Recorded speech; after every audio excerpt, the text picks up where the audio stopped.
Unity in spirit global క్రైస్తవ సన్నిహిత సంఘానికి మీకు స్వాగతం.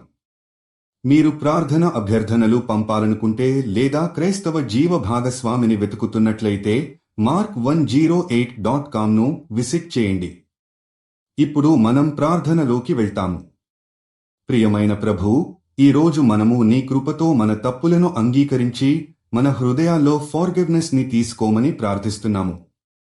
మన తప్పులను చెల్లించేందుకు నీ కృప మరియు ప్రేమ కావాలనుకుంటున్నాము. ఇతరులను అంగీకరించడానికి, మన నమ్మకాలు మరియు సంబంధాలలో రెకన్సిలియేషన్ చేయడానికి నీ శక్తిని ఇవ్వమని మనస్సు పెట్టున్నాము. ప్రభూ, మన హృదయాలలో క్షమించే శక్తి ఇచ్చి, ఏమైనా మన నుండి క్షేమంగా తీసుకున్న వారికి మన కలవకుండా చూపిన దూరం, ద్వేషం, చింతను దూరం చేయుము. ఆత్మలో ఉన్న ప్రతి క్షమాత్మకతను అంగీకరించడానికి మరియు వారిని తిరిగి ప్రేమించడం ద్వారా నీ ప్రేమను ప్రతిబింబించేలా మార్పును మనలో చొప్పించుము. మనం ఇతరుల దోషాలను మనం పట్టుకున్న క్షమతలు చేయటం, అది మనకు శాంతి ఇవ్వుతుంది మరియు ఏదైనా మన హృదయాల్లో సహనాన్ని, ప్రేమను పెంచుతుంది.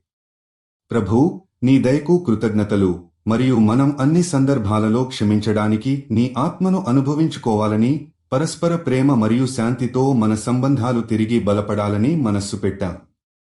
ప్రభూ, మన హృదయాల్లో నువ్వు ఇచ్చిన రెకన్సిలియేషన్ మరియు ఫోర్గివ్నెస్ ద్వారా మేము సమాజంలో మరియు మన కుటుంబాలలో ప్రేమను పంచుకుంటూ నీ దయతో జీవించాలని ప్రార్థిస్తున్నాము. యూనిటీ ఇన్ స్పిరిట్తో కలిసి ప్రార్థించినందుకు ధన్యవాదాలు.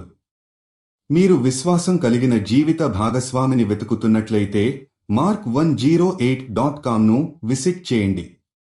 మీ ప్రార్థన అభ్యర్థనలు కూడా అక్కడ పంపవచ్చు. దయచేసి లైక్ చేయండి, షేర్ చేయండి మరియు ఛానల్కి సబ్స్క్రైబ్ చేయండి.